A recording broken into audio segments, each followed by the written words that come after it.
Halo semuanya. Saya memang diberikan pada waktu itu memberikan judulnya Applying Resolution. Oh sorry. Oke. Diulang lagi nggak? Lanjut aja Pak. Tes. Lanjut. Lanjut. Oke. Iya, saya diberi judul ini Applying Resolution dari Bella waktu itu. Dan saya juga bingung applying resolution.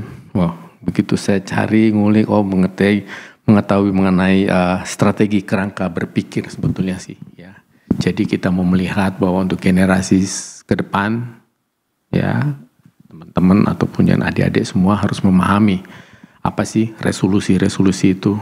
Mungkin kita perlu tahu bahwa resolusi itu apa sih sebetulnya. Resolusi itu yang saya catat di sini adalah putusan atau kebulatan pendapat yang berupa permintaan atau tuntutan, kalau itu dalam bentuk tim, grup. Tapi kalau untuk pribadi yaitu keputusan tentang apa yang ingin dicapai oleh seseorang. Jadi ini kita harus tahu bahwa definisi resolusi itu punya pemikiran apa yang harus kita lakukan ke depan. Nah, untuk itu saya sudah coba gulirkan di dalam paparan ini. Tentu saya melihat bahwa ternyata ya memang harus strategi kerangka berpikir dari semua untuk generasi ke depan, bagaimana harus menyikapinya ini. Tentu kita lihat, ini kelihatannya tadi ya, oke. Latar belakang ini tentu kita tahu bahwa baru aja kita masuki tahun baru, ya apa sih yang mau dicapai oleh adik-adik tentunya, ya mengapa seringkali resolusi tidak tercapai dan tidak terlaksana, tentu bagaimana goal kita tahun ini. Jadi banyak anak muda untuk agar menjalani tahun ke depan itu bijaksana, tidak menyanyiakan waktu dan diberikan Tuhan tentunya ya apa yang harus dilakukan. Kita bicara dari referensi ayat Efesus 5:15 sampai 17.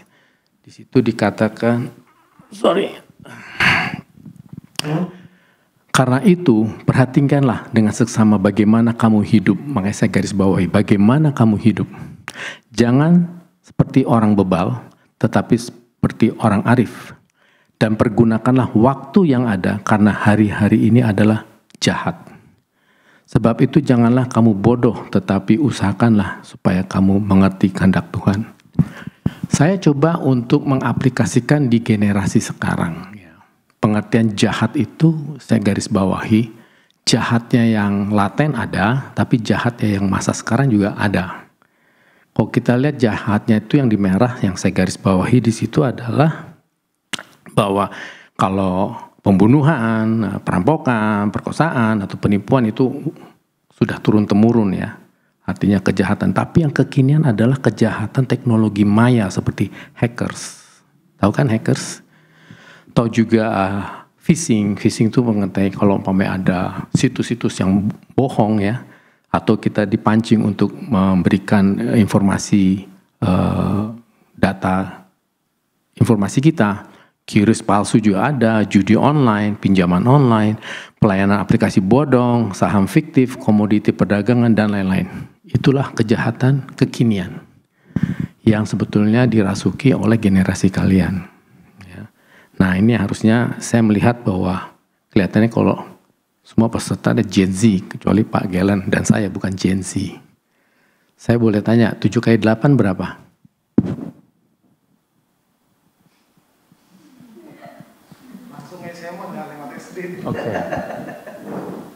Oke, nggak apa-apa, lewat aja.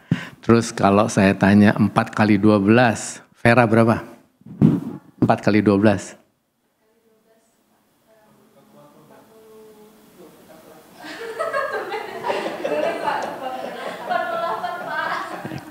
Nggak apa-apa. 7 kali 5. Jadi kenapa saya tanya? Memang banyak generasi kalian nggak siap kayak gini-gini. Ya saya gak mengatakan bahwa generasi kalian tuh gimana, tapi ini stereotip ya. Hampir semua di mana saya bekerja dan menghadapi kalian yang baru lulus, yaitu ada hal-hal yang tidak siap mengenai hitungan-hitungan 12 kali 12 ke bawah lah. Itu kan harusnya di luar kepala ya, 12 kali 12 144, 12 kali 11 132. Jadi memang kita diajarkan untuk menggunakan otak kita berpikir untuk menganalisa dengan cepat. Itu salah satunya. Itu yang terbiasa di zaman saya, mungkin zamannya Pak Galen juga. Kenapa sih kok? Apa hubungannya dengan judul ini? Nanti kita lihat bahwa itulah karakter generasi kalian. Saya ngeliat ini semua Gen Z ya semuanya ya. Aku dong, apa saya yang Gen Z? Ya. Nah, saya mau bilang nih, ada generasi ya semenjak saya ya, mungkin kakak saya, yaitu generasi boomers ya. Saya masuk di generasi ya, X. Ya, ada Gen Y atau millennials, yaitu kakak kelas kalian. Dan Gen Z yaitu adalah kalian semua. Kalau ngelihat dari kelahiran tahun 96 sampai 2010 ya kisaran itulah ya. Kalau di dalam range itu berarti oh itu saya punya area.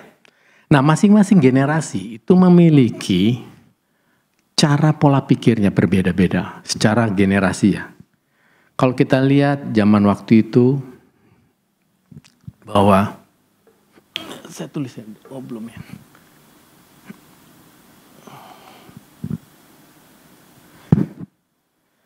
Jadi yang pertama itu adalah pasca perang, generasi fokus memperbaiki infrastruktur, perbaikan. Karena kenapa? Pada waktu itu memang tahun itu adalah orang-orang yang lahir di tahun 40 sampai 68. 59. Artinya apa? Di situ memang dunianya orang-orang yang terbentuk kelahirannya adalah terbentuk mengenai pemikiran memperbaiki setelah pasca perang. Itu aja.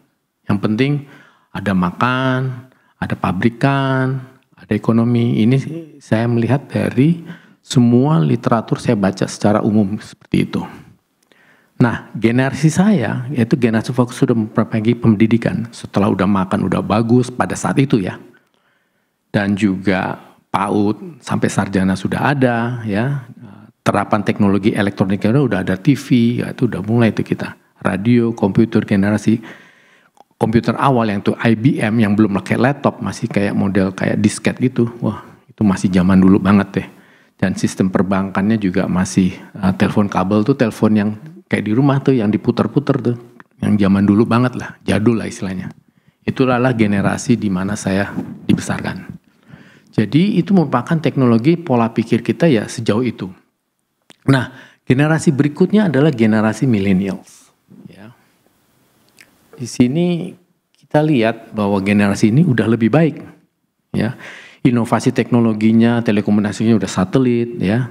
Kendaraan personal, komputer, laptop sudah ada, mobile phone sudah ada, kepariwisataan juga sudah ada, bisnis niaganya juga jauh lebih baik. Artinya apa? Semua generasi yang lahir di periode itu sudah terbangun pola pikirnya sesuai dengan zamannya itu. Ya. Nah, ini sekarang giliran kalian adalah Gen Z. Gen Z ini semakin canggih, ya. Inovasi teknologi sosmednya, digitalisasi, wifi, bluetooth, teknologi alam, maya, animasi. Wah, semuanya itu ada. Itulah yang generasi kalian, yang kalian hadapi. Begitu lahir, sudah diperhadapkan hal-hal seperti itu. Kita, saya, Pak Galen, mungkin itu merupakan masa transisi di mana pada waktu dulu zaman yang nggak ada, sekarang menjadi ada. Kadang kita juga menempatkan diri saya, kayak kok jadi gaptek ya. Ya mau nggak mau saya harus belajar. Tetapi buat kalian berpikir itu betul-betul sudah jadi. Nah, kecenderungannya apa? Ya itu tadi. Kita lihat kecenderungan kalian tuh apa? Seperti ini kita lihat ya. Gen Z itu harus dikenali. Ternyata ternyata gue ini kayak gini ya. Ternyata harus punya sikap seperti itu. Karena ini saya melihat stereotip pada waktu saya bekerja di perusahaan sampai sekarang pun saya ikut bekerja. Kalau saya merekrut di usia-usia kalian, gap komunikasinya. Makanya salah satu saya tanya 8 kali 4 berapa? Kaget juga, tapi bukan berarti itu hal-hal yang ketidaktahuan, tetapi karena kebiasaan aja. Terbiasa atau tidak, bisa merespon dari apa yang diminta atau tidak. Karena kebanyakan generasi Gen Z itu tidak siap. Bukan berarti merasa jangan baper ya, jangan gara-gara kok saya di statement kayak gitu saya nggak terima. Nah, kalau dikatakan seperti itu berarti kita harus berubah. Ya, ini kan namanya juga pembelajaran ya. Ini secara keseluruhan kita harus bisa lihat nih. Gen Z itu apa sih kalau kita lihat? Gen Z disebut orang generasi strawberry, ya, yang memberi konotasi diibaratkan sebuah strawberry yang wah luar biasa, masih muda-muda kan, ranum-ranum semua, cakep deh, dan mudah hancur apabila ditekan. Itu. Kedua adalah mereka merupakan generasi pertama yang tumbuh dengan dunia internet dan teknologi digital portable ya, sejak usia muda udah tahu gadget lah, apa-apa udah dipegang handphone. Dan terbiasa dengan pola pikir segala sesuatunya dilayani dengan mudah dan praktis.